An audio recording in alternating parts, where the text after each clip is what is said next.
नमस्कार आप सभी को स्वागत है चैनल कॉम्प्लेक्स केमिस्ट्री में। कॉम्प्लेक्स केमिस्ट्री में जैसा कि हम क्लास 10 की पूरी साइंस पढ़ रहे हैं और उसी क्रम में आज हम लेके आए हैं कार्बन एंड इट्स कंपाउंड। बहुत बड़ा चैप्टर है, हो सकता है जो वन शॉट है बहुत लंबा भी हो जाए, 2-2.5 घंटा भी हो सकता है। बहुत सारे बच्चों ने मैसेज भी किया था कि ये चैप्टर उन्हें पढ़ना है, सो आज हम इसे शूट कर रहे हैं। चलिए, कार्बन क्या है? एक एलिमेंट है जो कि पीरियोडिक टेबल में जिसका एटॉमिक नंबर 6 होता है। ठीक है, अब जो भी हमारा नेचर है उसमें जो भी लिविंग ऑर्गेनिज्म है उनसे ऑब्टेन होने वाले प्रोडक्ट में कार्बन पाया जाता है। जो कपड़े हमने पहन रखे हैं और ऐसे ही बहुत सारी चीजें उनके अंदर कार्बन होता है। ठीक, चलिए, मटेरियल जैसे कि grains, pulses, sugar, T, coffee, fruit, vegetable, cotton, ये सारी की सारी चीजें के अंदर कार्बन पाया जाता है।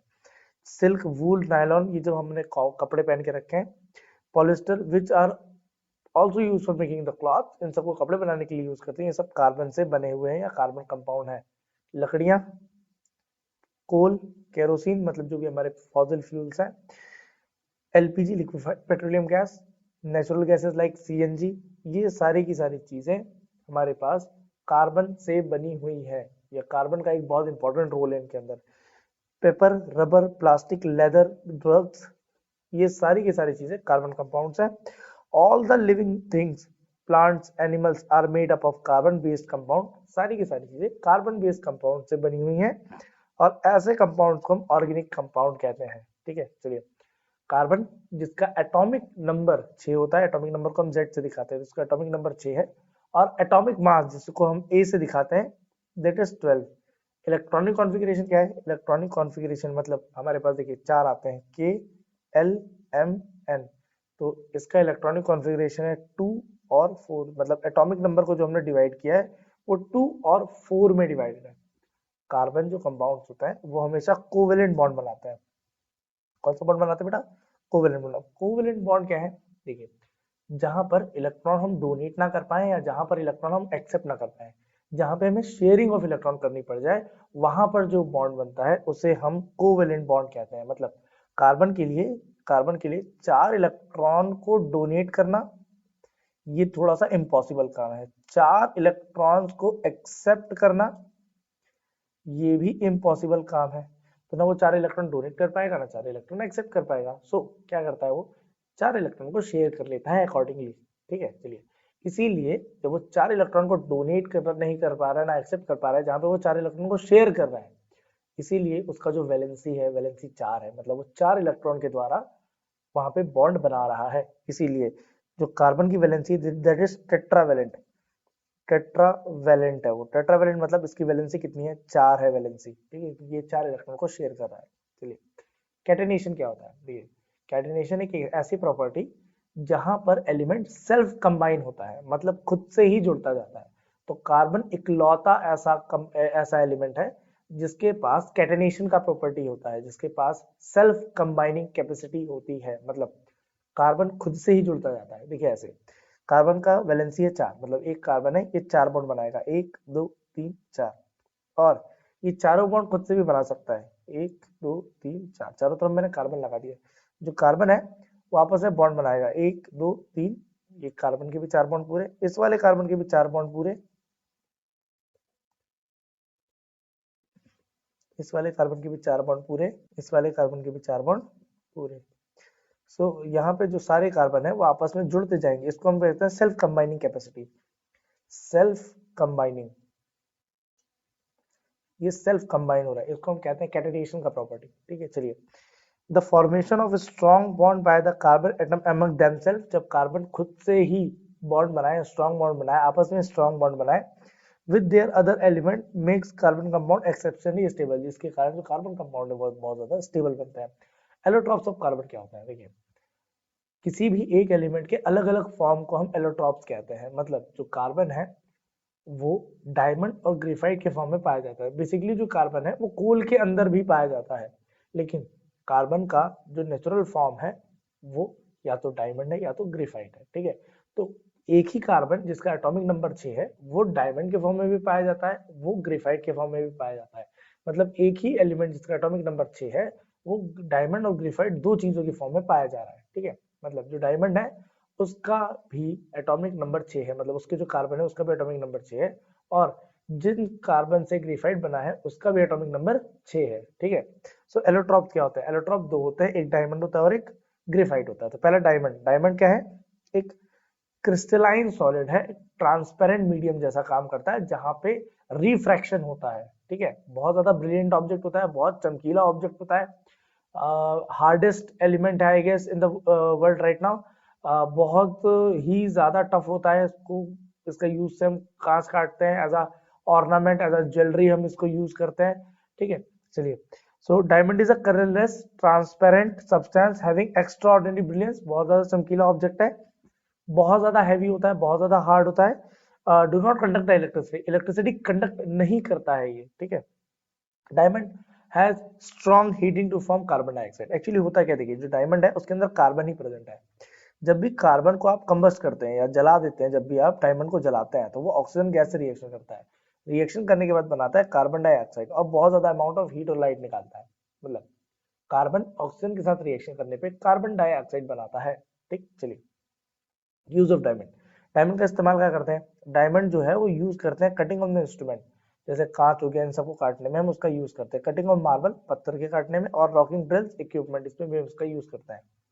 जो डायमंड है are use in making jewelleries, jewelleries बनाने के लिए काम में आता है। डायमंड रिंग हो गया, ऐसे नहीं हीरो गिफ्ट करता है हीरोइन को वैसा। सो जो ज्वेलरी है उसमें मेनली इसका पर्पज है बनाने के लिए, और कैटरेक्ट को रिमूव करने के लिए सर्जरी के टाइम पे यूज करता है, ठीक है। ग्रेफाइट, ग्रेफाइट एक ब्लैक कलर का लाइक कार्बन होता है, सब्सटेंस होता है, वो पेंसिल की लीड में पाया जाता है, ठीक है। ग्रेफाइट के इलेक्ट्रोड्स बनते हैं, ठीक है। सो हमारे पास जो ग्रेफाइट है वो गुड कंडक्टर ऑफ इलेक्ट्रिसिटी है, वो पेंसिल की लीड में पाया जाता है, ठीक है। वो एमॉर्फस होता है, क्रिस्टलाइन नहीं होता, ठीक है।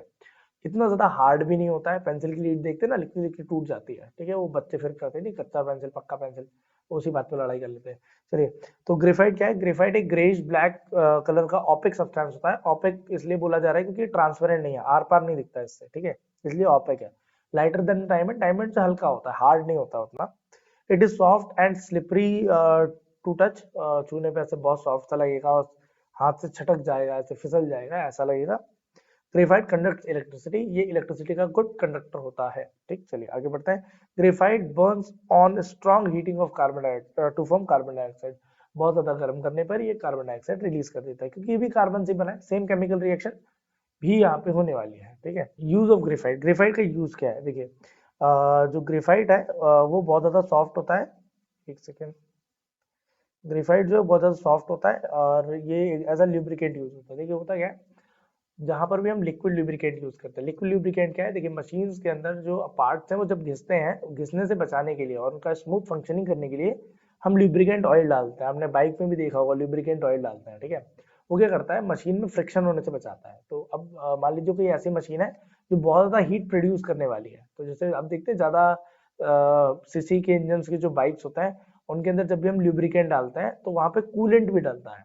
कूलेंट क्या करता है? कूलेंट इंजन को ठंडा रखता है, क्योंकि अगर इंजन गर्म हो जाएगा तो जो हमने ऑयल डाला है ना वो ऑयल पिघल जाएगा। तो जो उसका विस्कोसिटी है, ऑयल को क्यों डाला है? क्योंकि वो विस्कस है, विस्कस होने की वजह से वो मशीन को बचाता है, पार्ट्स को बचाता है। सो उसकी विस्कोसिटी पिघल जाएगी, जैसे उसकी वो पिघलेगा उसकी विस्कोसिटी चली जाएगी।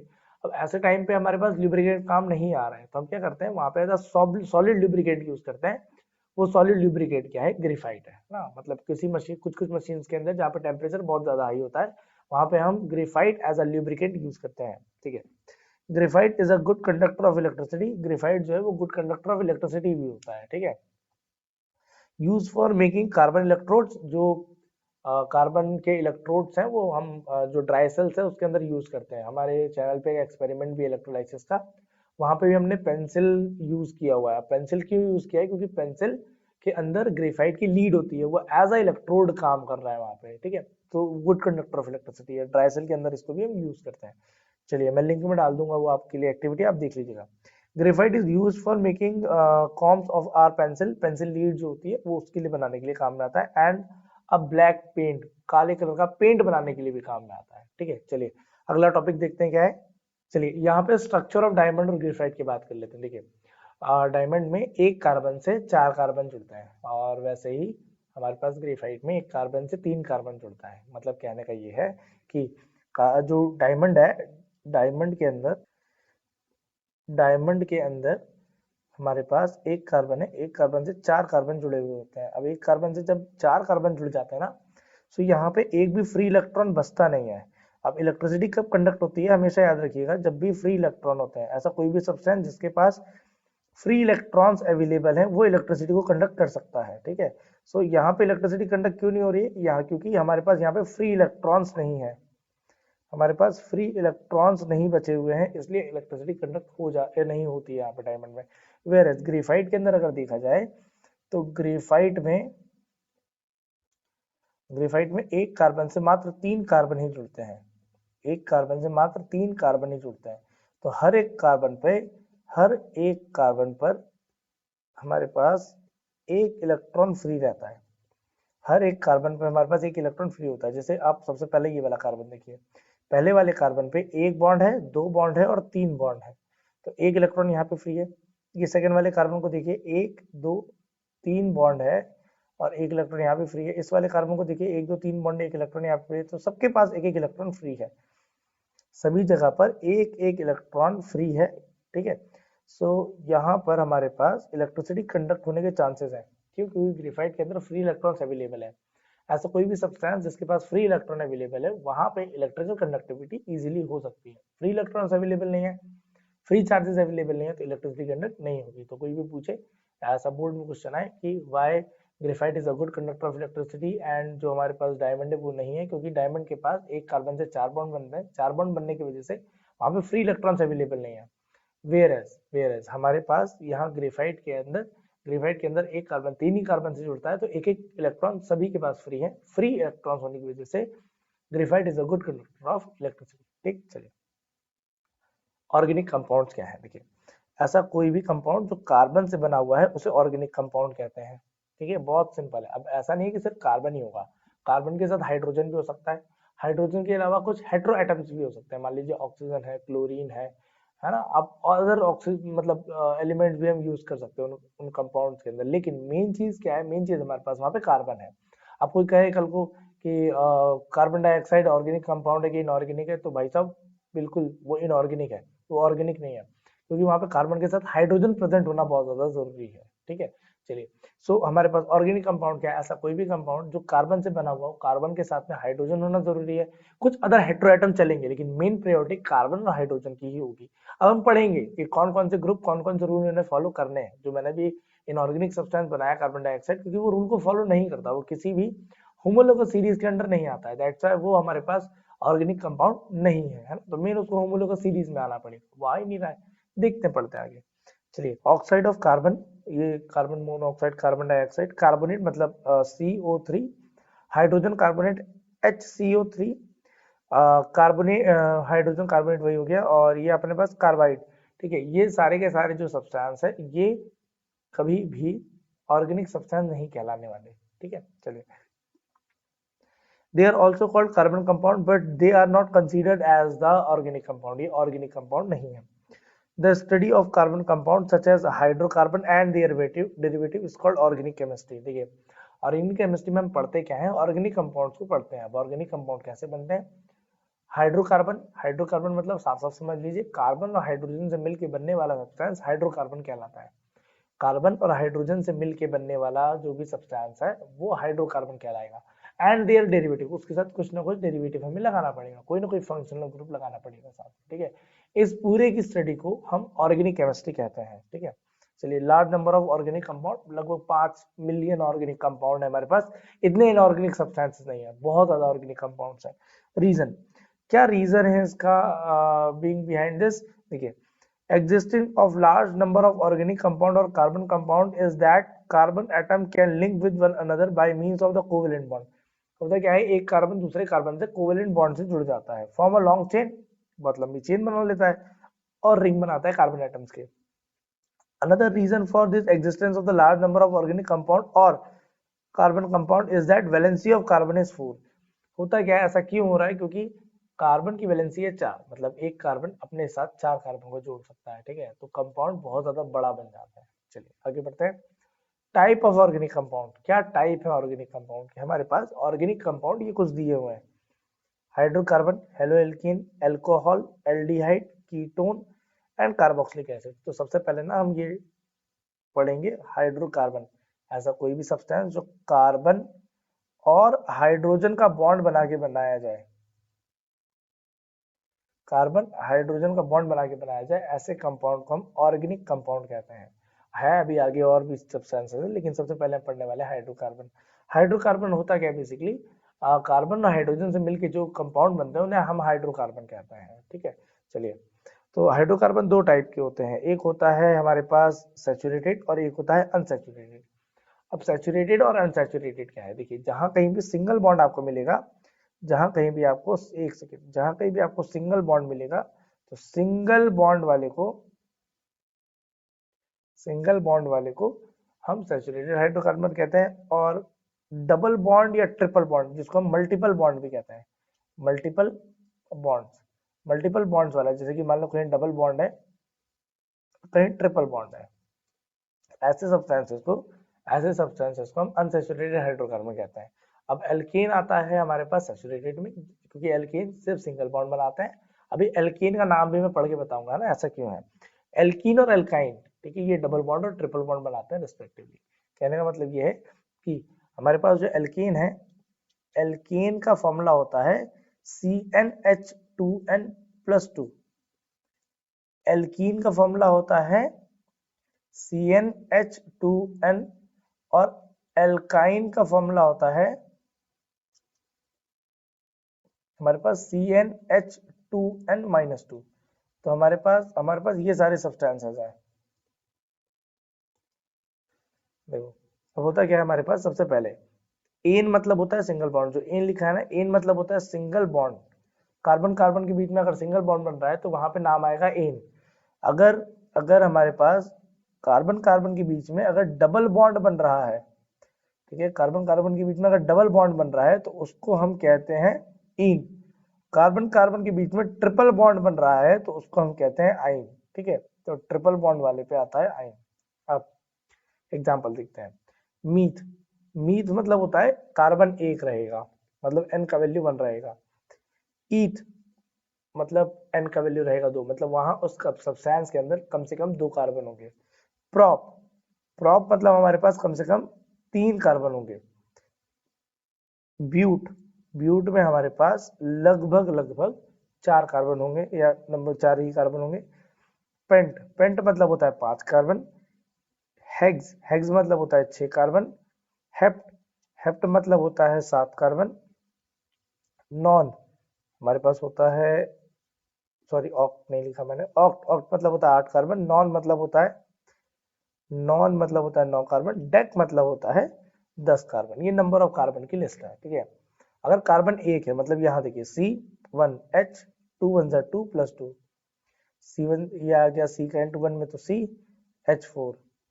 सिमिलरली ये आ जाएगा हमारे पास, यहाँ पे रख देंगे तो C, ये यहाँ पे रख दिया तो आ गया 2H, 2 2 जा 4 + 2 कितना आ जाएगा 6।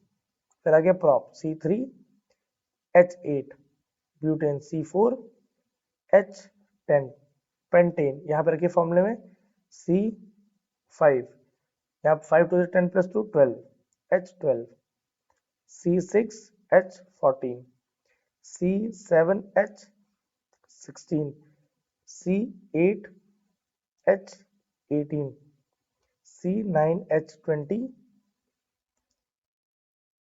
C10H22। सो हमारे पास यहाँ पे नंबर ऑफ कार्बन है, उस पर डिपेंड करता है कि हाइड्रोजन कितने होने वाले हैं, और ये फॉर्मूला है।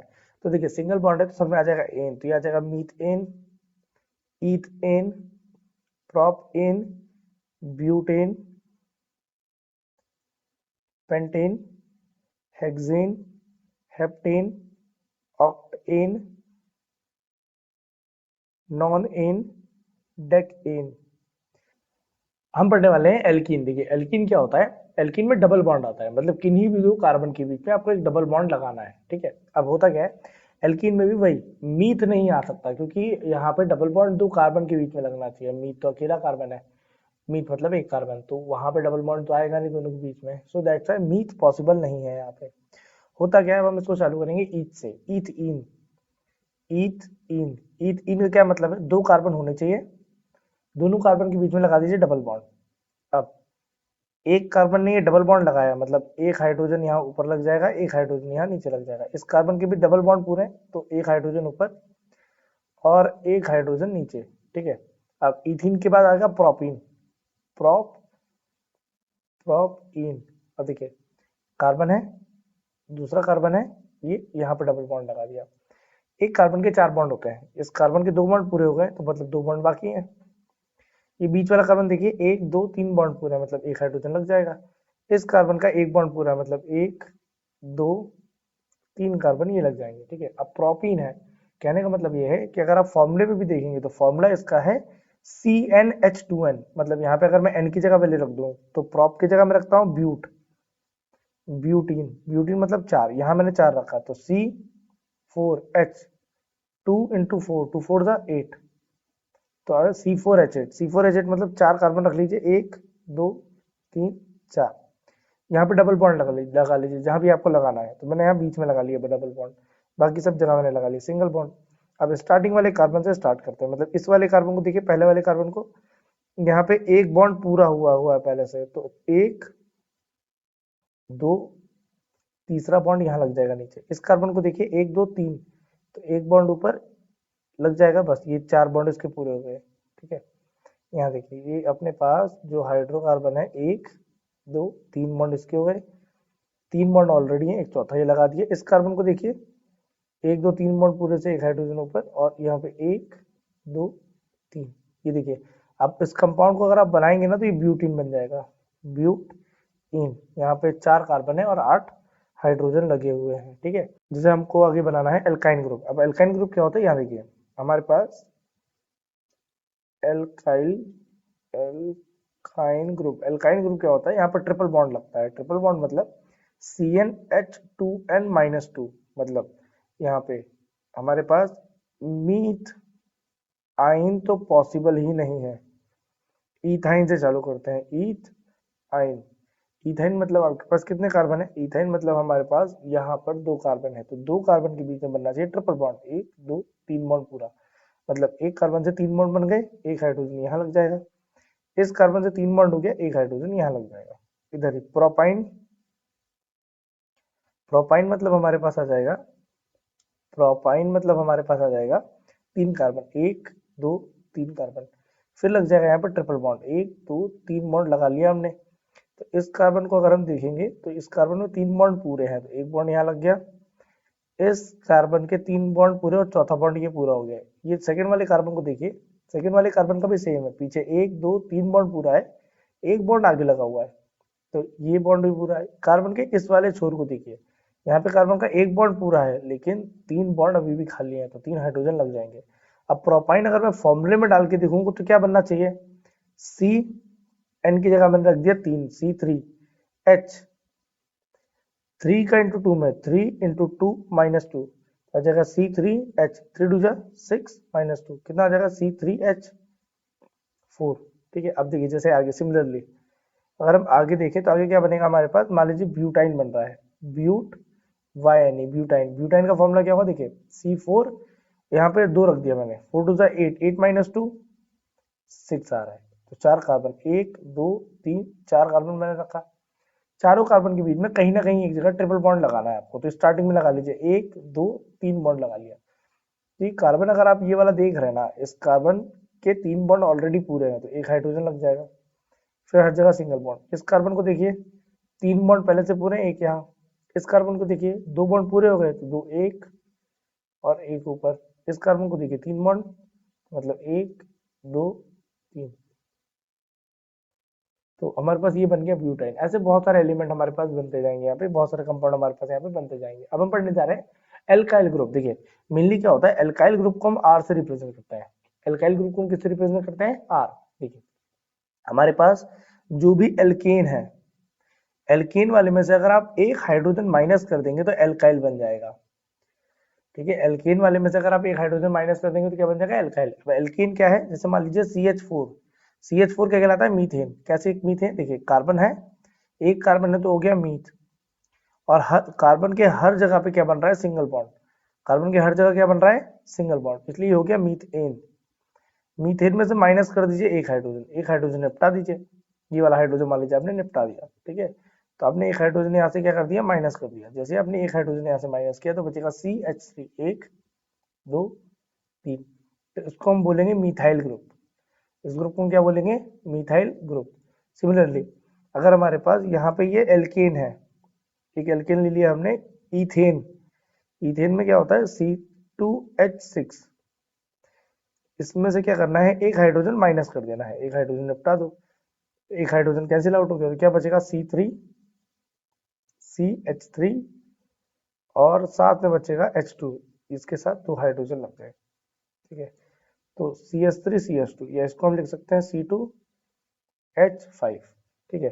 तो ये एल्काइल ग्रुप है, ठीक है। जब भी हम किसी भी एल्केन ग्रुप में से एक हाइड्रोजन हटा देंगे तो एल्काइल ग्रुप बन जाएगा। या इसका फॉर्मूला लिखूं तो फॉर्मूला क्या लिख पाऊंगा मैं, CnH2n+1, CnH2n+1, इसका मतलब क्या है, देखिए C और यहाँ पे मैंने डाला 3 और यहाँ पे N की जगह मैंने रखा 3, तो आ जाएगा हमारे पास C एंड N की जगह पे 3, 3 2 6 6 3 2 6 6 + 1 7, तो C3H7। नेक्स्ट टॉपिक हमारे पास दिया हुआ है साइक्लिक हाइड्रोकार्बन। साइक्लिक हाइड्रोकार्बन क्या है, देखिए हमारे पास जब भी पहला कार्बन और आखिरी कार्बन, कोई भी चेन है उसका पहला कार्बन और आखिरी कार्बन आपस में बॉन्ड बना के रह जाए और वो एक साइकिल के फॉर्म में आ जाए, मतलब यहाँ पे चेन फॉर्म में नहीं आएगा, यहाँ पर रिंग फॉर्म में आएगा, मतलब पहला और आखिरी कार्बन जुड़ा हुआ होना चाहिए आपस में। जैसे फॉर एग्जांपल ये भी दो टाइप के होते हैं, सैचुरेटेड और अनसैचुरेटेड। एक मिनट, ये भी हमारे पास दो टाइप के होते हैं, सैचुरेटेड, ठीक है, और एक होता है अनसैचुरेटेड। तो पहले हम पढ़ लेते हैं सैचुरेटेड, पहले हम पढ़ लेते हैं सैचुरेटेड। सैचुरेटेड क्या है, देखिए सैचुरेटेड वाले में कार्बन कार्बन के बीच में सिंगल बॉन्ड ही लगेगा, मतलब हमारे पास मिनिमम 3 कार्बन होने चाहिए, मिनिमम 3 कार्बन हो गए, सब पे हमने लगा लिया सिंगल बॉन्ड। तो एक कार्बन से कितने बॉन्ड लग रहे हैं, 2, मतलब 2 लग गए हाइड्रोजन। एक कार्बन से यहाँ पे 2 बॉन्ड है, 1 और 2, तो 2 हाइड्रोजन लग गए। एक कार्बन से 2 बॉन्ड लगे तो 2 ये लग गए, ठीक है। तो 3 कार्बन है, 3 कार्बन को हम क्या बोलते हैं, प्रोपेन। और हमारे पास यहाँ पे जब भी कोई साइक्लिक ग्रुप लगता है तो उसको हम बोलते हैं साइक्लोप्रोपेन, साइक्लोप्रोपेन। अब साइक्लोप्रोपेन यहाँ पे बन गया है, ठीक है। अब देखिए यहाँ पे पहला कार्बन दूसरे कार्बन के बीच में कोई भी बॉन्ड छूट नहीं रहा है, मतलब ये एक हमारे पास एक ऐसा लूप है जो कि क्लोज है, ओपन नहीं है कहीं से भी। जैसे ब्यूटेन, जैसे हमारे पास बन रहा है ब्यूटेन,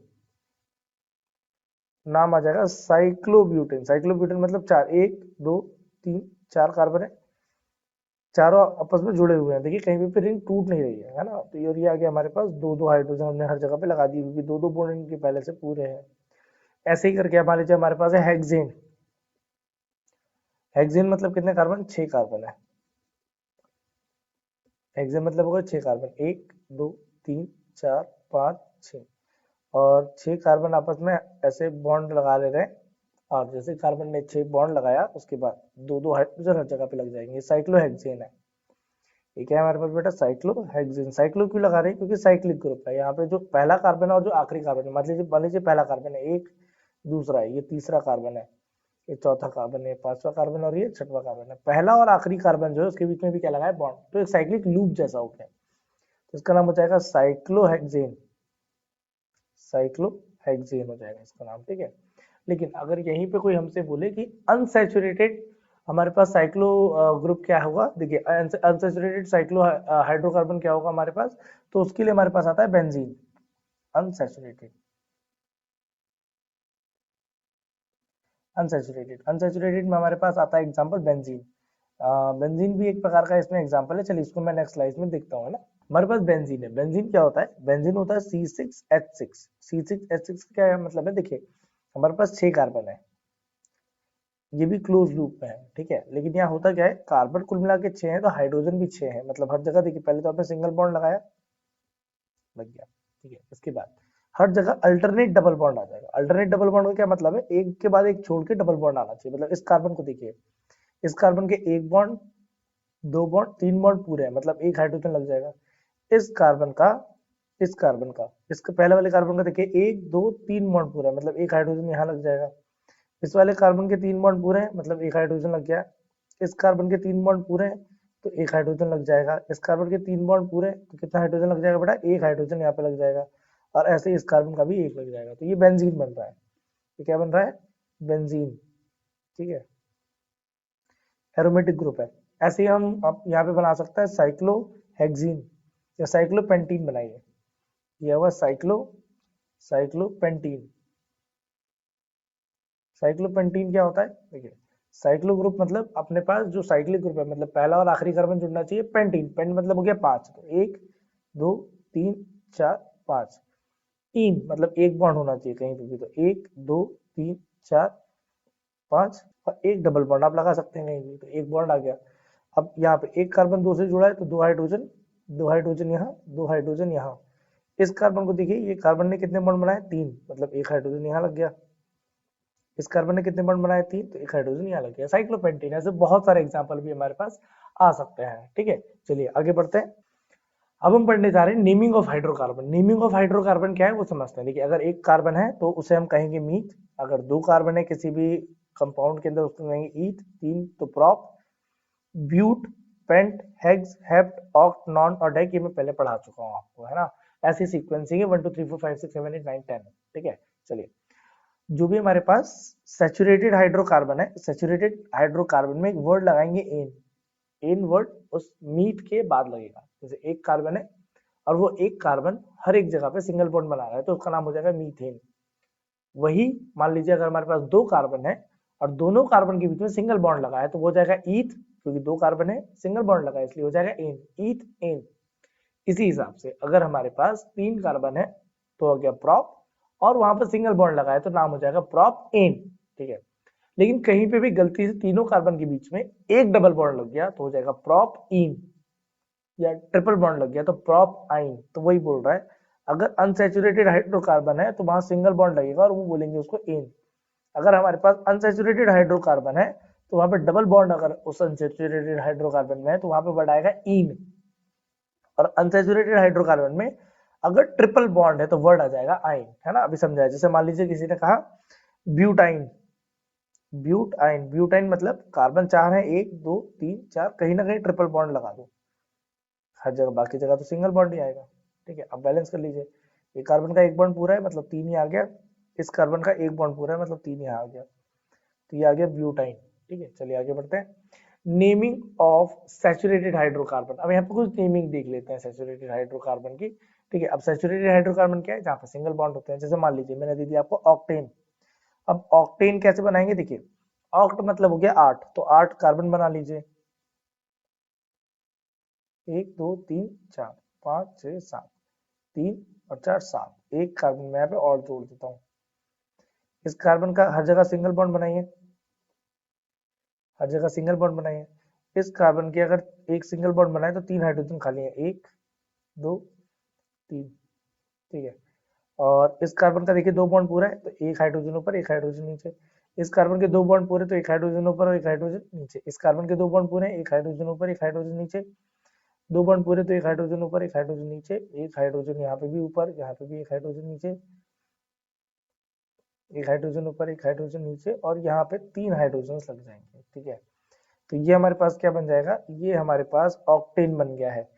तो ये नेमिंग ऑफ सैचुरेटेड हाइड्रोकार्बन है। नेमिंग कैसे देनी किसी भी सैचुरेटेड हाइड्रोकार्बन की, वो हमने यहाँ देखा, ठीक है।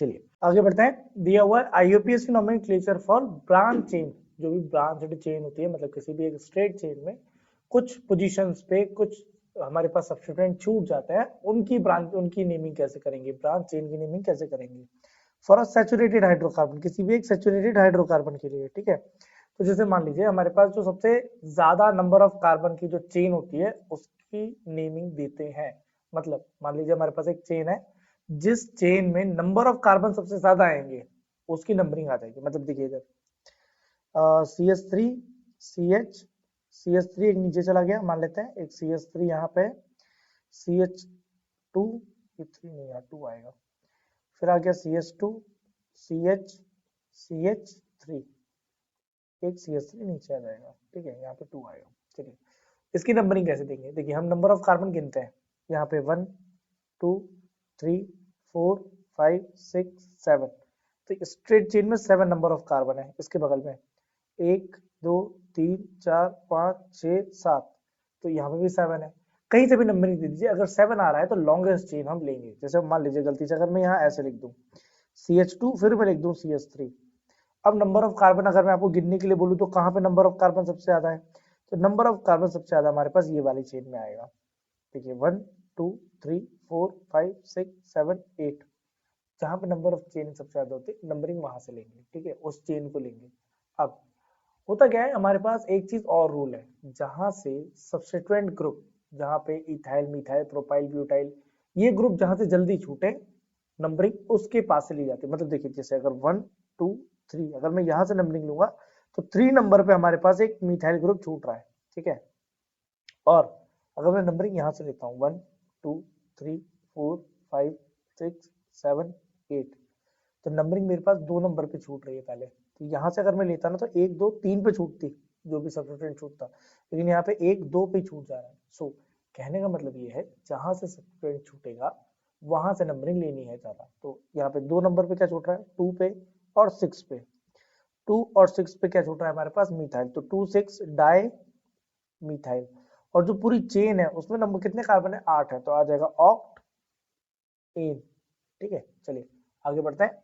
नेक्स्ट दिया हुआ है हमारे पास, जो भी हमारे पास एल्काइल ग्रुप छूट रहे हैं, जो भी हमारे पास एल्काइल ग्रुप छूट रहे हैं वो साइड चेन में हम कंसीडर कर लेंगे as a substituent. For example अगर CH3 छूटेगा, अगर CH3 छूटेगा तो उसको हम लिख देंगे मिथाइल। अगर हमारे पास CH3 CH2 छूटेगा तो उसे हम लिख देंगे इथाइल। अगर CH3 CH2 CH2 छूट रहा है तो इसको हम लिख देंगे प्रोपाइल।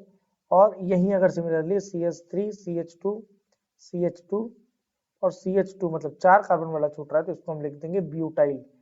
तो थोड़ी सी स्पेलिंग क्या कर देते हैं हम, चेंज कर देते हैं, ठीक है। थोड़ी स्पेलिंग क्या कर देते हैं बेटा, चेंज कर देता है। चलिए नेक्स्ट दिया हुआ है।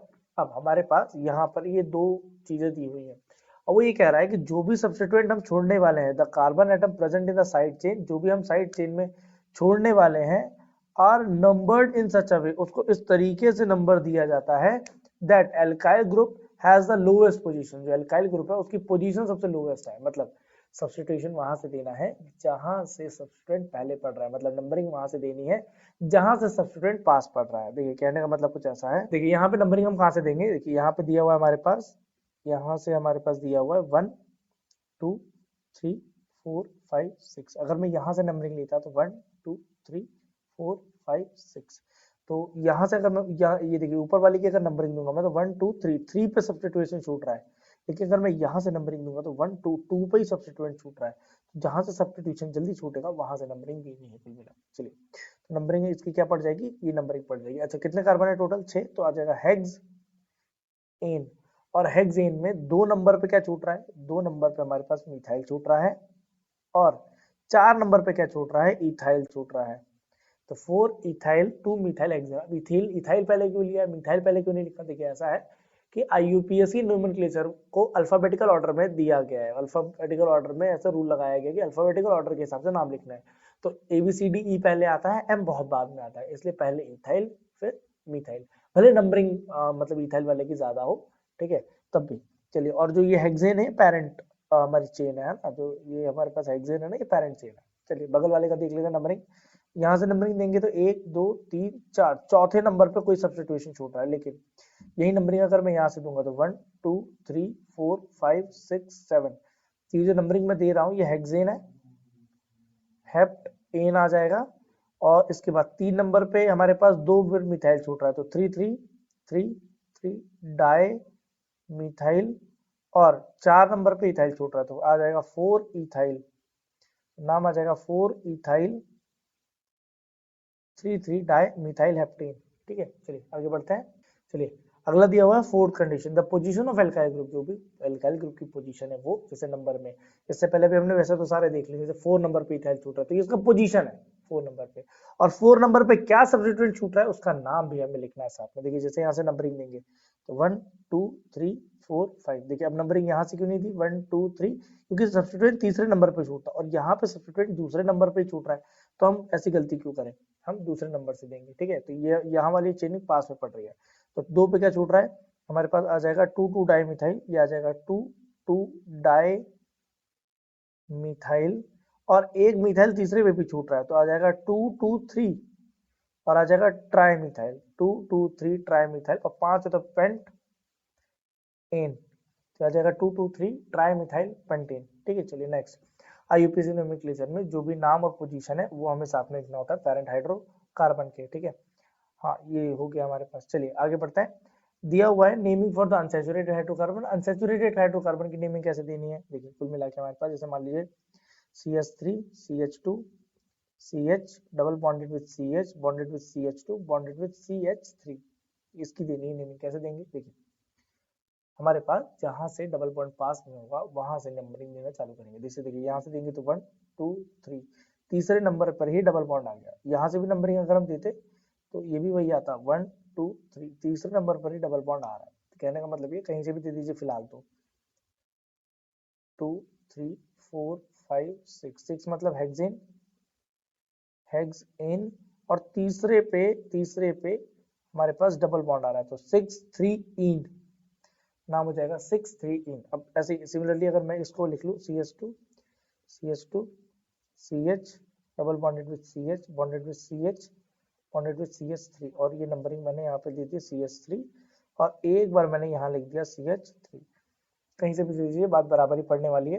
जैसे 1 2 3 4 5 6, 6 मतलब हो जाएगा हेक्सेन, 6 मतलब हो जाएगा हेक्स, और डबल बॉन्ड तीसरे पे आ रहा है तो 6 3 इन, क्या रहा है 6 3 इन, और 5 वेट क्या आ जाएगा हमारे पास इसके बाद 2 3 डाई मिथाइल। तो ऐसे करके नाम इसके हम दे सकते हैं। अभी यही कोई पूछे आइन के लिए कैसे देना है, ट्रिपल बॉन्ड के लिए नंबरिंग कैसे देनी है, तो सिमिलरली हम ट्रिपल बॉन्ड के लिए भी दे सकते हैं। दिया हुआ CH3 CH2 C triple bonded with CH, और यहाँ से H हटा के आप यहाँ लगा सकते हैं CH3। तो नंबरिंग कैसे देंगे तो 1 2 3 4 5, 5 है तो मतलब पेंट, और 2 पे आ रहा है ट्रिपल बॉन्ड तो पेंट 3 आइन आ जाएगा, पेंट 3 आइन। ठीक है, हमारे पास ये नाम आ गया। आगे बढ़ते हैं। दिया हुआ आइसोमर्स। आइसोमर्स क्या होता है, देखिए ऐसे कोई भी कंपाउंड जिनका मॉलिक्यूलर फॉर्मूला सेम होता है बट स्ट्रक्चर थोड़ा सा अलग होता है। ठीक है, अब the organic compound having the same molecular formula, इनका मॉलिक्यूलर फॉर्मूला सेम है लेकिन उनके अरेंजमेंट्स अलग अलग होते हैं, उनकी केमिकल फिजिकल प्रॉपर्टीज अलग अलग होती हैं, ऐसे कंपाउंड्स को हम आइसोमर कहते हैं। मैं आपको एक छोटा सा केस लिख के देता हूँ। जैसे फॉर एग्जांपल हमारे पास है C2H5OH। ठीक है, C2H5OH क्या है, C2H5OH है अल्कोहल। ठीक है, अल्कोहल, और यही हमारे पास एक कंपाउंड है CH3O बॉन्डेड विद CH3, ये ईथर है। अगर मैं आपसे कहूं कि इनमें जो नंबर ऑफ कार्बन हाइड्रोजन है C2H6O, इतने number of carbon hydrogen and oxygen present है। सो हमारे पास ये कंपाउंड है अल्कोहल, ये कंपाउंड है ईथर। हमारे पास दो कंपाउंड्स हैं। अब दोनों के number of carbon hydrogen same है बट दोनों की फिजिकल और केमिकल प्रॉपर्टीज डिफरेंट है। सो ऐसे कंपाउंड को हम आपस में आइसोमेरिज्म कहते हैं। ये दोनों एक दूसरे के आइसोमर्स हैं। आइसोमर मतलब होता है ऐसे कोई भी कंपाउंड जिनका मॉलिक्यूलर फॉर्मूला सेम है, जिनके नंबर ऑफ एटम्स सेम है लेकिन उनका स्ट्रक्चरल फॉर्मूला अलग अलग है या उनकी फिजिकल और केमिकल प्रॉपर्टी अलग अलग है। Please note that normal butane has a straight structure whereas isobutane are branch structure. इसका एग्जांपल दे दे रहा हूं मैं, जैसा हमने यहाँ पे ऑलरेडी लिखा हुआ है वो भी इसका एक एग्जांपल अच्छा है। अब जैसे हमारे पास ब्यूटेन है, तो ये ब्यूटेन हमें दिया हुआ है। ब्यूटेन मतलब होता है CH3 CH2 CH2 CH3, ये ब्यूटेन है। हमारे पास एन ब्यूटेन क्या होता है, that is CH3 C CH3 ऊपर और एक CH3 इस बगल। ठीक है, इसको बोलते हैं एन ब्यूटेन। ठीक है, इसको हम क्या कहते हैं, एन ब्यूटेन। देखिए नंबर ऑफ कार्बन हाइड्रोजन आप गिनिए, यहाँ पे भी आपको 4 कार्बन और लगभग आपको 10 हाइड्रोजन मिल जाएंगे, और यहाँ पे भी आपको 4 कार्बन और 10 हाइड्रोजन मिल जाएंगे।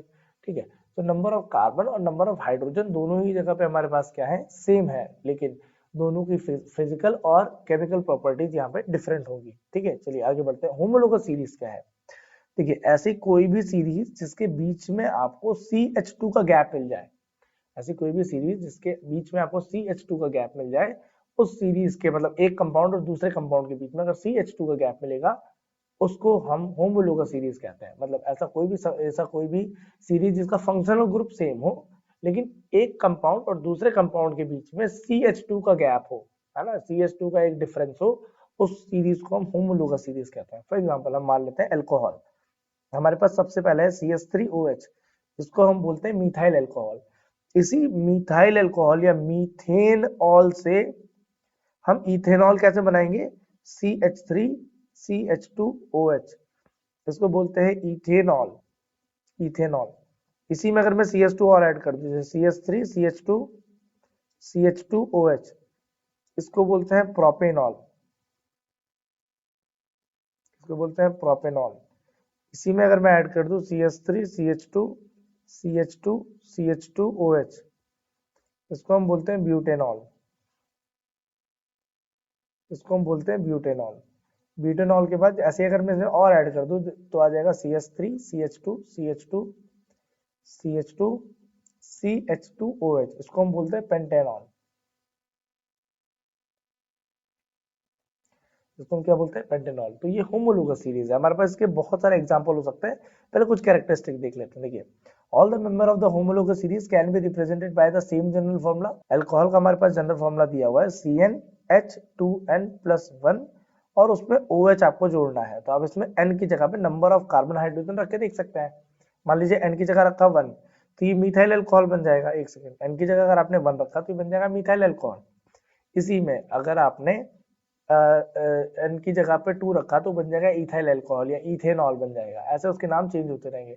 3 रख दिया तो प्रोपेनॉल हो जाएगा, 4 रख दिया तो ब्यूटेनॉल हो जाएगा। ऐसे करके आप इस फॉर्मूले में रख सकते हैं, पहला। दूसरा, दो एडजेसेंट ग्रुप के बीच में एक कार्बन और 2 हाइड्रोजन का गैप होगा। मतलब जैसे हमारे पास यहाँ पे CH3OH था, अगले वाले कंपाउंड में CH3CH2OH हो गया, तो ये हमारे पास ऊपर वाला मीथेनॉल है, नीचे वाला इथेनॉल है। ठीक है, चलिए अब आगे हमारे पास दिया हुआ है difference in the molecule is 14 unit. मतलब जो CH2 आप ऐड कर रहे हो ना एक ग्रुप में, इसका जो मॉलिक्यूलर मास होता है ये 14 होता है। मतलब एक मॉलिक्यूल और दूसरे मॉलिक्यूल के बीच में सिर्फ 14 AM, मतलब 14 यूनिट का अंतर होता है, 14 मॉलिक्यूलर मास का अंतर होता है। All the compound of the homologous series shows different chemical property. जो भी होमोलोगस सीरीज है उसमें जो भी सब्सटेंस है सबकी केमिकल प्रॉपर्टी कहीं ना कहीं थोड़ी सी एक दूसरे से अलग होती है। सारे कंपाउंड एक जैसे नहीं होते, जैसे मिथेनॉल अलग है, इथेनॉल अलग है, प्रोपेनॉल अलग है।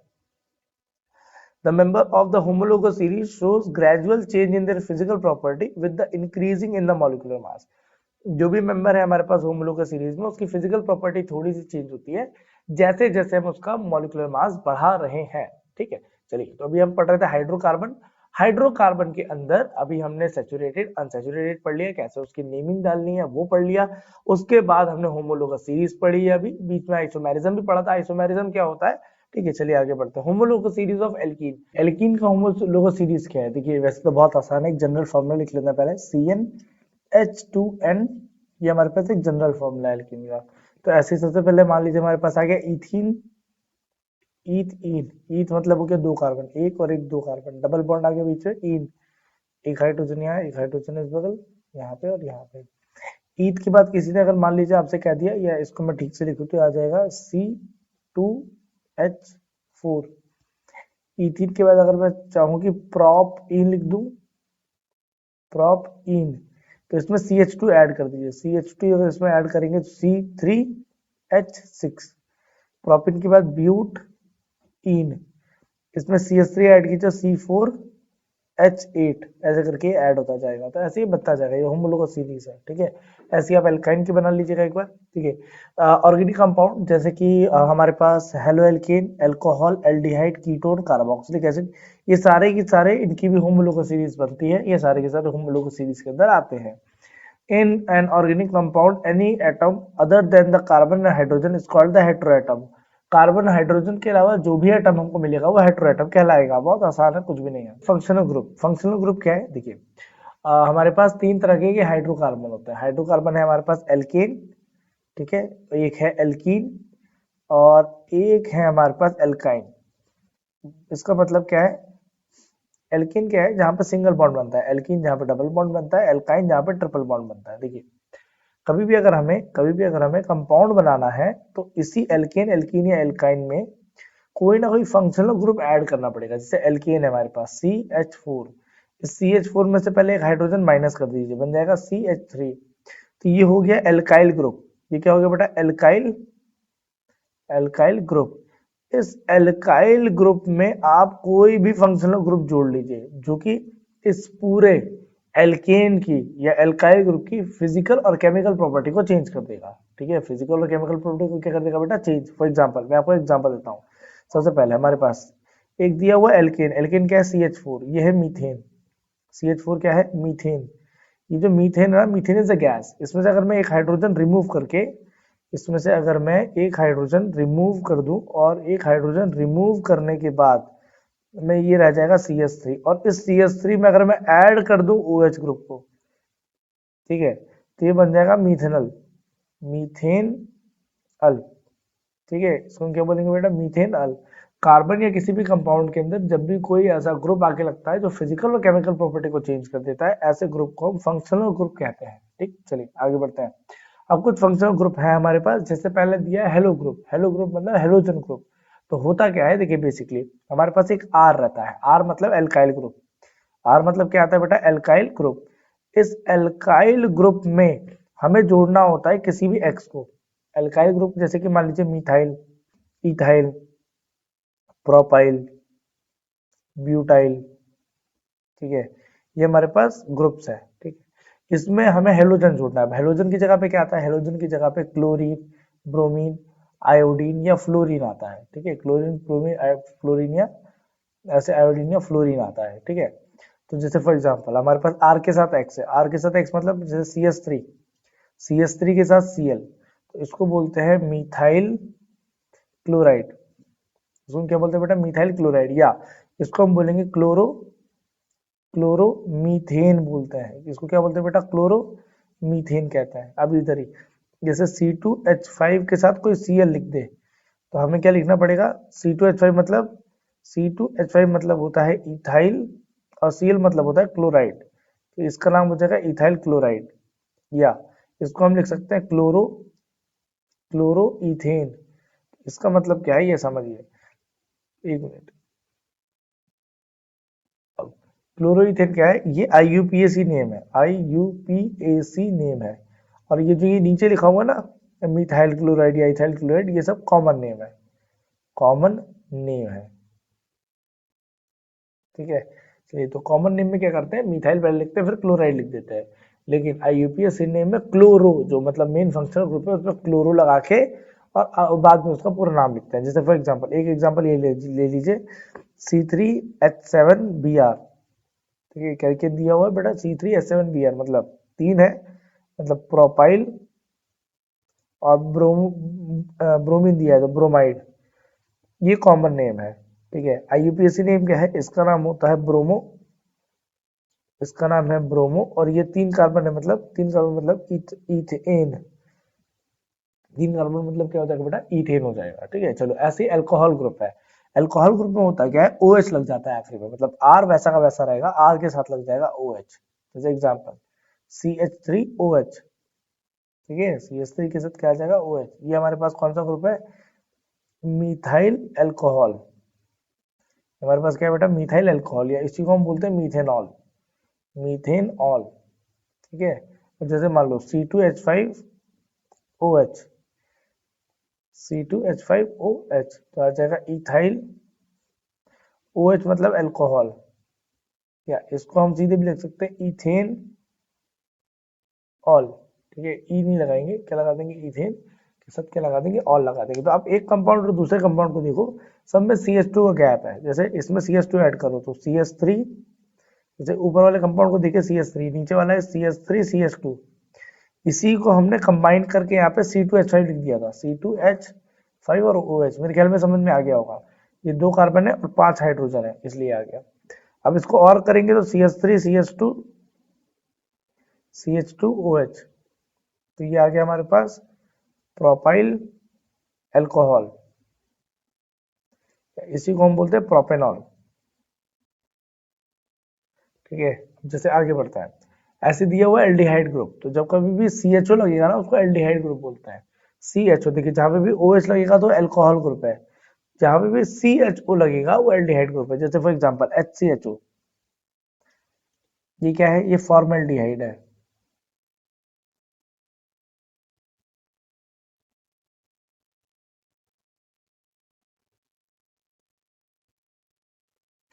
ये फॉर्मल्डिहाइड है, या इसी को हम इथेनॉल कहते हैं। इथेन, ई हटाइए, अल लगा दीजिए, इथेनॉल। ठीक है, इसके बाद इसमें CH2 ऐड करिए। इसमें CH2 जैसे ही ऐड करेंगे तो आ जाएगा CH3CHO। ठीक है, तो ये हमारे पास यहाँ पे आ जाएगा दो कार्बन। दो कार्बन मतलब होता है, सॉरी ऊपर वाला मिथेनॉल है, नीचे वाला हो जाएगा इथेनॉल, इथेन। दो कार्बन है मतलब इथेन, और ई हटाओ, अल लगा दो, इथेनॉल। तो ऐसे करके कंपाउंड हमारे पास एल्डिहाइड के बन जाएंगे। ठीक है, एल्डिहाइड के भी आप चार पांच कंपाउंड और बनाएगा। जैसे क्या बन जाएगा, हमारे पास एल्डिहाइड के लिए बन जाएगा CH3CH2CHO। हर बार CH2 ऐड करके देते जाना, एक सीरीज पूरी बन जाएगी। ठीक है, चलो आगे देखते हैं। कीटोन, कीटोन ग्रुप क्या है, देखिए जब भी हमारे पास कार्बन डबल बॉन्डेड O के साथ लगे और एक आर यहां से और एक आर यहां से, ठीक है, ये कीटोन ग्रुप है। ठीक है, तो जो सी डबल बॉन्डेड O है ना, ये कीटोन ग्रुप का एक सिंबल है। अब कीटोन ग्रुप में कौन कौन है वो देखते हैं। जैसे फॉर एग्जांपल कीटोन जो ग्रुप है ना, वो 3 से चालू होता है, प्रोपेन से चालू होता है। मतलब यहाँ पे एटलीस्ट ये आएगा CH3 C double bonded O CH3। 3 carbon है मतलब क्या आ जाएगा, प्रोप, सिंगल बॉन्ड है तो आ जाएगा एन। ठीक है, तो ये क्या आ जाएगा बेटा, प्रोपेन। और यहाँ पे हमारे पास ये जो बीच में फंक्शनल ग्रुप लगा है ना, ये ओ मतलब कीटोन ग्रुप लगा है, इसलिए आ जाएगा प्रोपेन ओन। यहाँ पे आ जाएगा प्रोपेन ओन। ठीक है, चलिए ऐसे कीटोन का दूसरा कंपाउंड देखेंगे तो कीटोन के दूसरे कंपाउंड आ जाएंगे हमारे पास ब्यूटेनोन। ब्यूटेन ओन मतलब एक दो तीन चार कार्बन है, और यहाँ डबल बॉन्ड O आ जाएगा, यहाँ पर सिंगल बॉन्ड H ये कार्बन है। ये कार्बन के दो बॉन्ड पहले से पूरे थे, एक H ऊपर और एक H सामने। ये कार्बन के 3 बॉन्ड ये पूरे नहीं है, ये 3 बॉन्ड हमने लगा लिए। ठीक है, चलिए ऐसे ही हमको आगे भी लगाते जाना है। कीटोन हो गया। कार्बोक्सिलिक एसिड, भाई साथ में R रहेगा, आर के साथ में COOH, बस एक जगह पे नहीं होता है। देखिए देखिए, एक मिनट ना, सबसे पहला आता है HCOOH, इसको कहते हैं फॉर्मिक एसिड, फॉर्मिक एसिड। इसके बाद दिया हमें CH3COOH। ठीक है, CH2 जो एनर्जी है वो एब्जॉर्ब करने के, वो CH2 जो हमारे पास कंपाउंड है उसको इसमें लगाने के बाद तो आ जाएगा CH3COOH। तो ये हो जाएगा हमारे पास एसिटिक एसिड।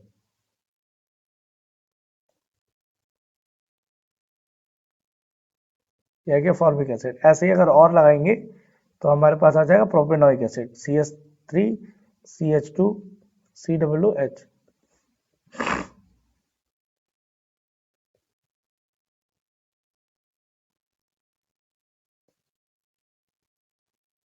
चलिए, ऐसे दिया हुआ एल्कीन ग्रुप और ऐसे हमारे पास दिया एल्काइन ग्रुप। ये दोनों ग्रुप हम पढ़ चुके हैं पहले ही। ठीक है, चलिए आगे बढ़ते हैं।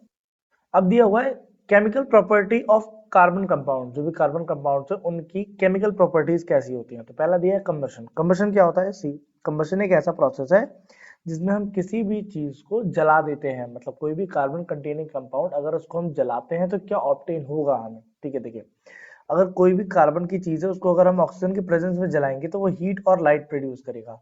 इस प्रोसेस को burning of carbon and its compound releases energy is called combustion. जब भी कोई ऐसा प्रोसेस होता है, जलाते हैं तो वहां पे एनर्जी निकलती है, इसको हम कंबशन कहते हैं। Combustion of fuel are widely use in the process of industries, mainly हम इसको यूज करते हैं। फॉर एग्जाम्पल मान लेते हैं हमारे पास एक मीथेन गैस है CH4, और ये जो मीथेन गैस है, ये मीथेन गैस यहाँ पे रिएक्शन करती है ऑक्सीजन गैस के साथ। ये हमारे पास CH4 एक मीथेन गैस है, ये ऑक्सीजन गैस के साथ रिएक्शन करती है। रिएक्शन करने के बाद ये बनाएगी कार्बन डाइऑक्साइड प्लस वाटर। अब वाटर की यहाँ पे हाइड्रोजन हमारे पास 4 है, तो ये वाटर यहाँ पे हो जाएगा 2। ऑक्सीजन कितना आ रहा है हमारे पास, 2 और 2 4, तो यहाँ पे बैलेंस करने के लिए हमने 2 लगा दिया। सिमिलरली कार्बन को भी अगर हम ऑक्सीजन की प्रेजेंस में जलाते हैं तो वो भी जो कंपाउंड है वो CO2 बनाता है। इस कंडीशन में हीट और लाइट निकलती है। इस कंडीशन में हीट और लाइट निकलती है, हीट एंड लाइट। इस प्रोसेस में हीट और लाइट इस प्रोसेस में से निकलती है। ठीक है, अब होता क्या है, सी, दो प्रकार के सब्सटेंसेस होते हैं। एक होता है सैचुरेटेड, ठीक है, एक होता है सैचुरेटेड और एक होता है अनसैचुरेटेड। हमारे पास जो सैचुरेटेड सब्सटेंस होता है, जैसे मान लीजिए आपको एग्जांपल दे रहा हूँ मैं, जो एलपीजी गैस सिलेंडर होता है वो, जो लाइटर होता है वो, इन सब में जो फ्लेम है वो बहुत इजीली निकलती है ना, ब्लू कलर की फ्लेम निकलती है। कौन सी कलर की फ्लेम निकलती है बेटा? ब्लू। क्योंकि ये सब्सटेंसेस सारे के सारे क्या है, सैचुरेटेड है, तो जितने भी सैचुरेटेड सब्सटेंस है उनमें से ब्लू कलर का फिल्म निकलता है। लेकिन जो भी हमारे पास अनसैचुरेटेड सब्सटेंस है, इनमें से येलो कलर या रेड कलर का फ्लेम निकलता है। तो दो अलग अलग सब्सटेंसेस है, अगर सैचुरेटेड सब्सटेंस जलाएंगे तो ब्लू कलर का फ्लेम निकलेगा, और अनसैचुरेटेड जलाएंगे तो रेड या येलो कलर का फ्लेम निकलेगा उससे। ठीक है, तो ये जो प्रोसेस है ये हम कहाँ कहाँ यूज करते हैं? डिफरेंट इक्विपमेंट, मशीनरीज और कुकिंग, इन तीनों चीजों में हम ये प्रोसेसेस यूज करते हैं। ठीक है, तो कंबशन क्या है?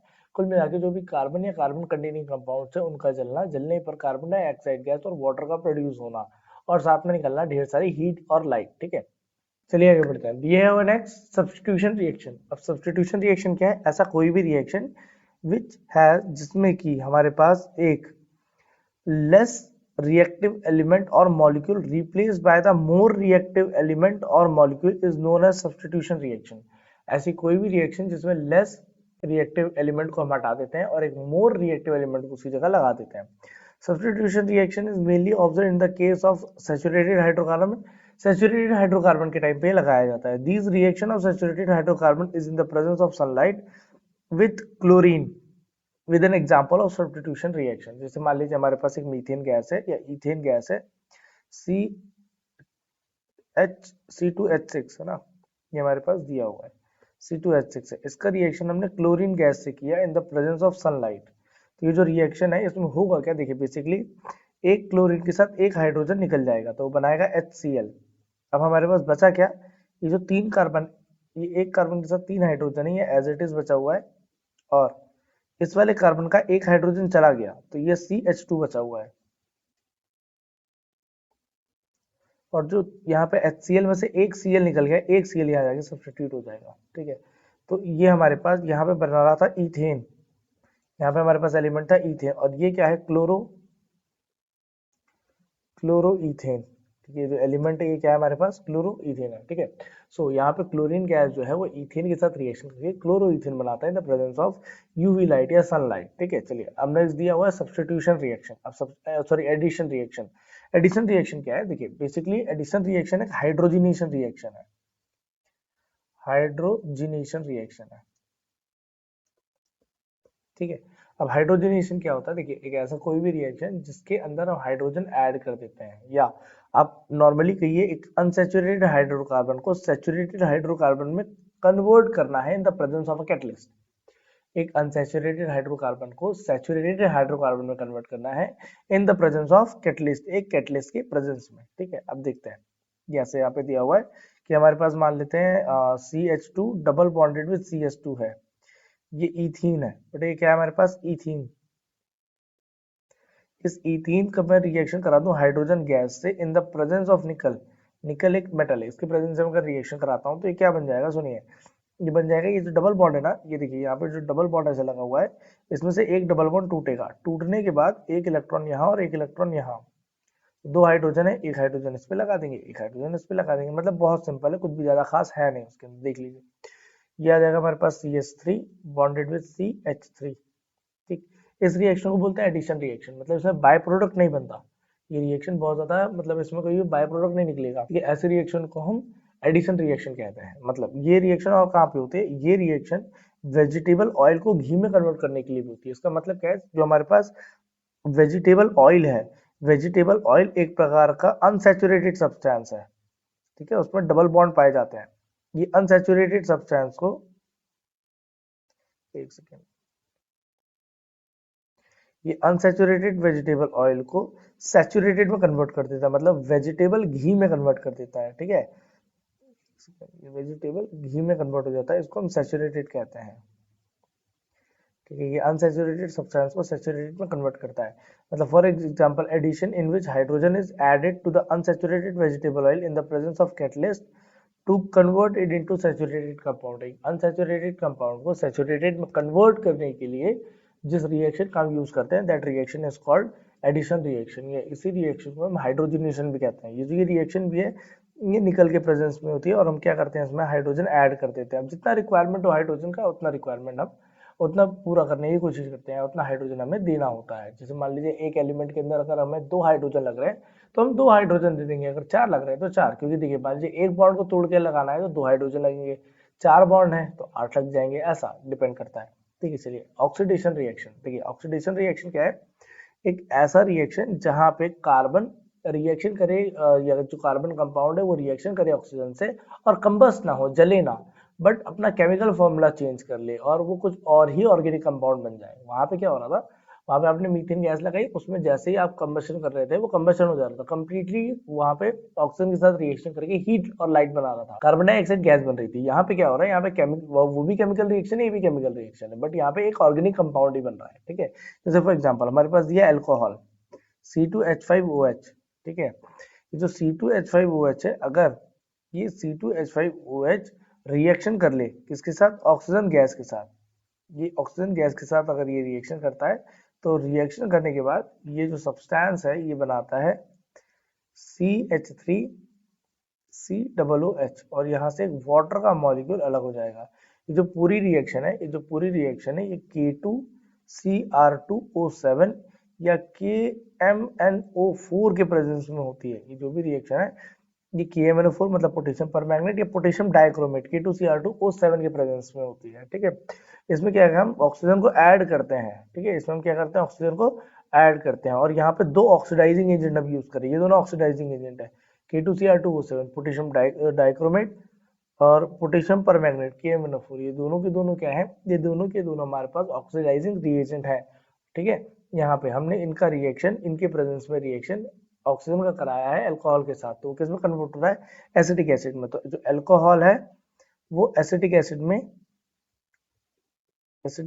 क्या हो रहा है, कन्वर्ट हो रहा है। ठीक है, इस रिएक्शन को क्या बोलते हैं, इस रिएक्शन को हम एडिशन रिएक्शन कहते हैं। ठीक है, कुछ अदर इंपॉर्टेंट कंपाउंड्स है हमारे पास जिसके बारे में हमें पढ़ना है, तो फिलहाल वो आज का हमारे पास कंपाउंड है इथेनॉल एंड इथेनोइक एसिड। ठीक है, सबसे पहले इथेनॉल के बारे में बात करते हैं। इथेनॉल ना इंडस्ट्रीज के बेसिस से देखा जाए तो एक बहुत सॉल्वेंट है, चीजों को डिसॉल्व करने के लिए काम में आता है, सिंथेसिस अदर ऑर्गेनिक मटेरियल और केमिकल्स और दूसरे ऑर्गेनिक केमिकल्स बनाने के लिए भी काम में आता है, एंड एडिटिव ऑटोमोटिव गैसोलीन है, ये एक ऑटोमेटिव गैसोलीन है। अल्कोहल क्या है, देखिए फिजिकल प्रॉपर्टी तो कुछ ऐसी है कि अल्कोहल एक कलरलेस लिक्विड है, कोई कलर नहीं है उसके अंदर। They are generally sweet smelling except glycerol and few lower alcohol, ये जनरली अच्छी स्मेल आती है इसमें से। ठीक है, दे आर फ्लेमेबल, बहुत जल्दी जल जाते हैं। दे प्रोड्यूस ब्लू फ्लेम, ये ब्लू कलर की फ्लेम निकालते हैं क्योंकि अनसेचुरेटेड होते हैं, दैट्स व्हाई, नहीं वो सैचुरेटेड होते हैं इसलिए। ठीक है, चलिए they do not produce any smoke while burning, जब भी ये जलते हैं तो कोई स्मोक नहीं निकालते हैं। ठीक है, they are generally liquid at the room temperature, ये लिक्विड होते हैं रूम टेम्परेचर में, सॉलिड फॉर्म में प्रेजेंट नहीं होता है। जो बॉइलिंग पॉइंट है अल्कोहल का वो हायर है, किसके कंपैरिजन में हायर है, दूसरे हाइड्रोकार्बन के कंपैरिजन में। ठीक है, चलिए फॉर एग्जांपल इथेनॉल जो है वो 78.29 डिग्री सेल्सियस दिखाता है, जो हेक्सेन है वो सिर्फ 69 दिखाता है। तो यहाँ पे जो हमारे पास अल्कोहल है उसका अगर हम देखें तो बॉइलिंग पॉइंट उसका ज्यादा है इन कंपैरिजन विद अदर। ठीक है, chemical property of ethanol, ethanol की क्या क्या केमिकल प्रॉपर्टीज है वो हमें यहाँ लिखना है। देखिए इथेनॉल का केमिकल प्रॉपर्टी पहला, ये ना ईस्टिफिकेशन करता है, पहला दिया हुआ ईस्टिफिकेशन। ईस्टिफिकेशन क्या है, ईस्टर का बनना, परफ्यूम का बनना। ठीक है, परफ्यूम का बनना। अब परफ्यूम कैसे बनता है वो समझिए। देखिए हमारे पास क्या है, हमें चाहिए एसिटिक एसिड, एसिटिक एसिड के साथ चाहिए हमें अल्कोहल, एसिटिक एसिड के साथ हमें क्या चाहिए, अल्कोहल। तो यहाँ करना क्या है, यहाँ से ना वाटर का मॉलिक्यूल गायब करना है। किसका मॉलिक्यूल गायब करना है बेटा, वाटर का मॉलिक्यूल एलिमिनेट करना है। H2O हमने एलिमिनेट कर दिया तो क्या बचेगा, CH3, C double bonded with O, C2H5।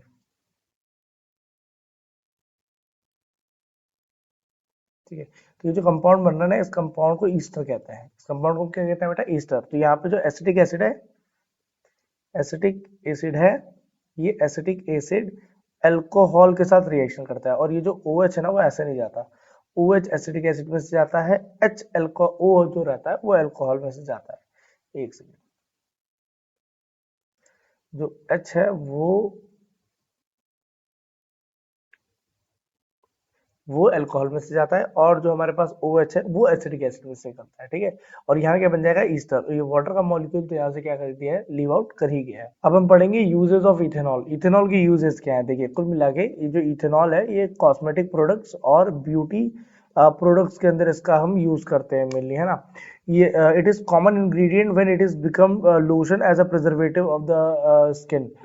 Lotion के अंदर डाला जाता है स्किन को प्रिवेंट करने के लिए। देखिए पेंट के अंदर एज अ प्रिजर्वेटिव यूज करते हैं इसे, एक इफेक्टिव सॉल्वेंट की तरह काम करता है। पेंट के अंदर इसको ऐड कर देते हैं एज अ सॉल्वेंट, ताकि ये पेंट को खराब नहीं होने देता, ठीक है। चलिए, दिया हुआ as a colour additive, colour के एडिटिव की तरह इसको यूज करते हैं। And also use for giving enhance flavour, flavour को भी इनहेंस करने के लिए डाला जाता है। देखिए जो हमारा पेट्रोल है ना, इसको हम बिवरेजेस ड्रिंक जो होता है उसके लिए भी यूज करते हैं, ठीक है। और बहुत सारे अल्कोहलिक ड्रिंक्स बनाते हैं उसके लिए भी हम इसका यूज करते हैं, ठीक है। और इसके सिवा एज अ फ्यूल में डाला जाता है, ये एंटी फ्रीजिंग एजेंट बनाता है ग्लाइकोल के साथ।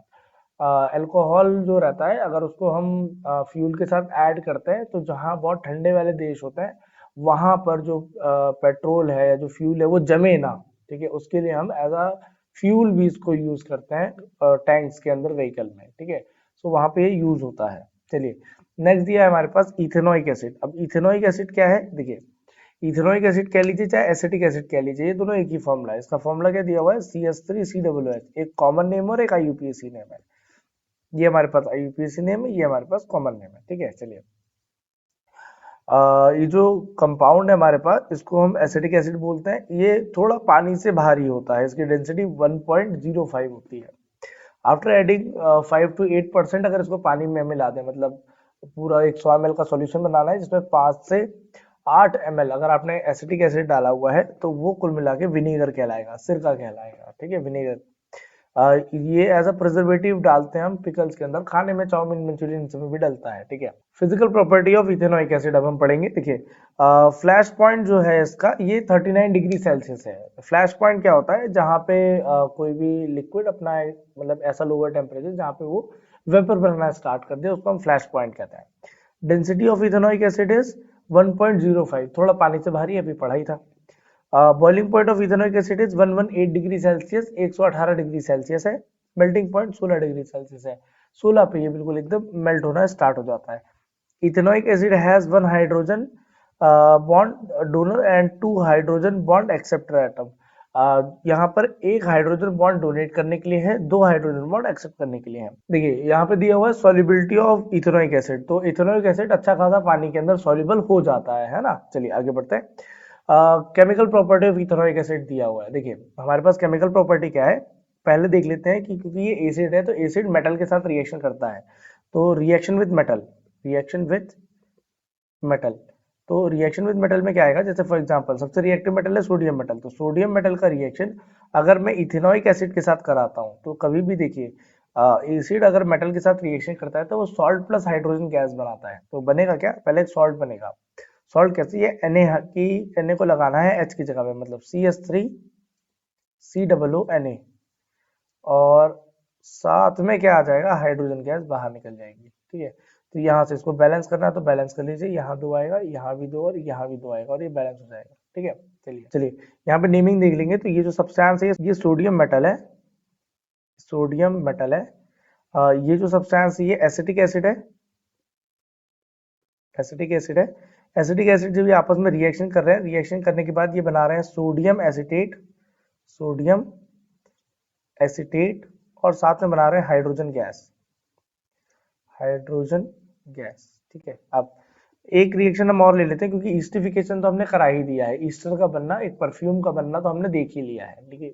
यहाँ पे हम क्या देखेंगे, reaction with sodium carbonate. Sodium carbonate क्या है, सोडियम कार्बोनेट एक प्रकार का हमारे पास बेस है। तो जो हमारे पास एसिटिक एसिड है, एसिटिक एसिड अगर सोडियम कार्बोनेट से मतलब Na2CO3 से रिएक्शन करेगा तो क्या बनाएगा, सुनो, ये बनाएगा CH3COO, और साथ में बनाएगा कार्बन डाइऑक्साइड गैस, और साथ में बन जाएगा हमारे पास वाटर। तो ये आ जाएगा हमारे पास एसिटिक एसिड। एसिटिक एसिड का रिएक्शन हमने सोडियम कार्बोनेट से कराया है,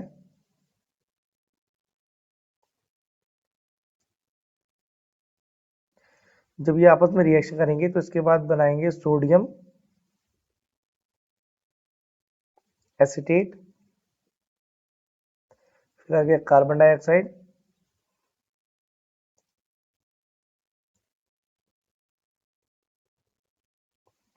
और साथ में आ जाएगा वाटर का मॉलिक्यूल। नेक्स्ट टॉपिक हमारे पास दिया हुआ है सोप। सोप क्या होता है? देखिए, सोप एक sodium salt of fatty acid है। मतलब कोई भी फैटी एसिड ले लीजिए, फैटी एसिड क्या होता है? कोई भी ऑयल ले लीजिए, उस ऑयल में अगर हम कोई भी बेस डाल दें, जैसे स्ट्रॉन्ग बेस डाल दिए, सोडियम हाइड्रोक्साइड, पोटेशियम हाइड्रोक्साइड, अगर इसको डाल के इसके साथ रिएक्शन करा दें आपस में, तो हमारे पास यहाँ पर सोप का फॉर्मेशन हो जाता है। मतलब लॉन्ग चेन फैटी एसिड का मतलब होता है ऑयल, जो कि एक प्रकार का हाइड्रोकार्बन है, जो कि एक प्रकार का एसिडिक हाइड्रोकार्बन है।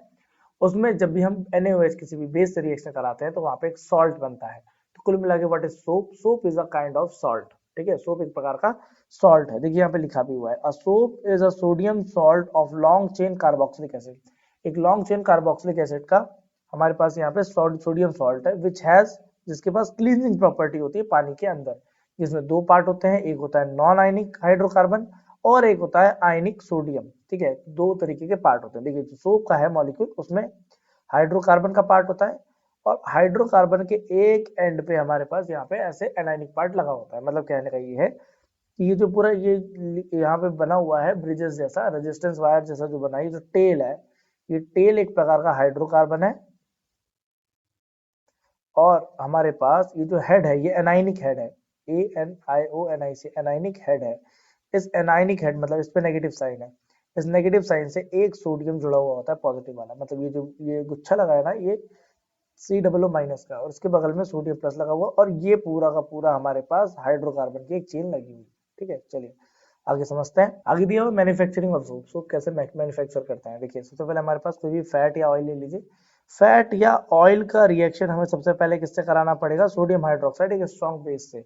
जब ये दोनों ही आपस में रिएक्शन करते हैं और इनको थोड़ा सा हीट कर दिया जाता है, तो वो क्या बनाता है? सोप बनाता है, और साथ में क्या निकलता है? ग्लिसरॉल निकलता है। ठीक है, चलिए सोप के बनाने की प्रोसेस को ऑयल, फैट या ऑयल का यूज करके उसको सोपेनिफिकेशन कहते हैं। ठीक है, अब सोप किससे बनता है? वेजिटेबल ऑयल ले लीजिए या एनिमल ऑयल ले लीजिए, दोनों से बन जाता है। ठीक है, अब वेजिटेबल ऑयल में क्या ले सकते हैं? कैस्टर ऑयल ले सकते हैं, कॉटन सीड ऑयल ले सकते हैं, लिनसीड ऑयल ले सकते हैं, सोयाबीन ऑयल भी ले सकते हैं। इसके बाद सोडियम हाइड्रोक्साइड एक कॉस्टिक सोडा है, और सोडियम क्लोराइड भी कहीं कहीं लगता है, दैट इज कॉमन सॉल्ट। ठीक है, चलिए आगे बढ़ते हैं।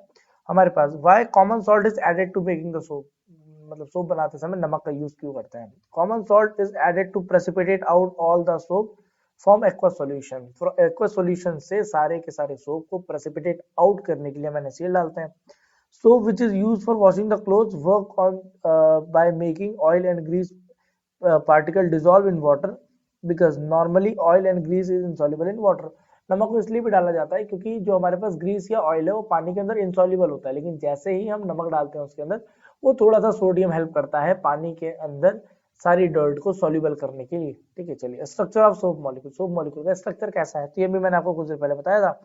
जो टेल वाला पार्ट होता है वो लॉन्ग चेन ऑफ हाइड्रोकार्बन है, वो एक प्रकार का ऑयल सॉल्युबल सब्सटेंस है। और जो हमारे पास ये जो हेड लिखा हुआ है, ये हेड जो है वो COO माइनस का, मतलब शॉर्ट एनाइनिक पार्ट है। इस शॉर्ट एनाइनिक पार्ट से एक सोडियम प्लस का आयन जुड़ा हुआ होता है। ठीक है, चलिए hydrocarbon is a part of a soap molecule, is soluble in oil और grease, so it can attach the oil grease particle present on the dirty clothes.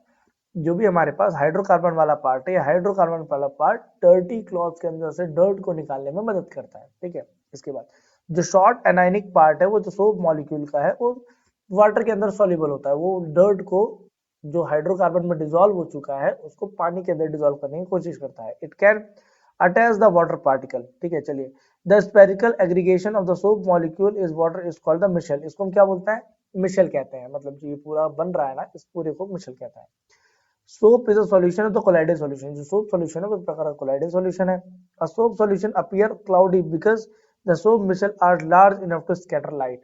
वो जो भी हमारे पास सॉल्यूशन बन रहा है वो इतना क्लाउडी होता है कि वो लाइट को स्कैटर करा सकता है इजीली। दिया हुआ cleansing action of soap. Soap का क्लींजिंग एक्शन कैसा होता है? देखिए अगर हमारे पास कभी भी पानी के अंदर अगर हम किसी भी ऑयल को ले लें तो ऑयल डिसॉल्व नहीं होता है पानी के अंदर, तो करना क्या पड़ेगा? पानी में जैसे तेल डाला तो थोड़ा सा सोप का सॉल्यूशन डाल दीजिए। सोप का सॉल्यूशन क्या करेगा? सोप में दो चीजें होती है, एक हाइड्रोकार्बन वाला पार्ट होता है, एक एनाइनिक कैटाइनिक पार्ट होता है।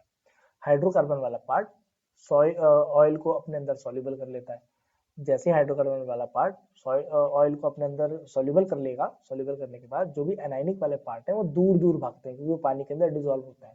तो जो एनायनिक पार्ट है जैसे ही वो पानी के अंदर डिसॉल्व होगा, वो ऑयल के पार्टिकल्स को भी पानी में डिसॉल्व करने की कोशिश करेगा। ठीक, चलिए यही दिया हुआ है, पढ़ लीजिए। यहाँ पे थोड़ा 10 ml पानी ले लीजिए और उसमें थोड़ा सा खाना खाने वाला जो ऑयल होता है, कुकिंग ऑयल होता है, वो डिसॉल्व कर लीजिए और उसको शेक करके मिक्स करने की कोशिश कीजिए, कुछ नहीं होने वाला है।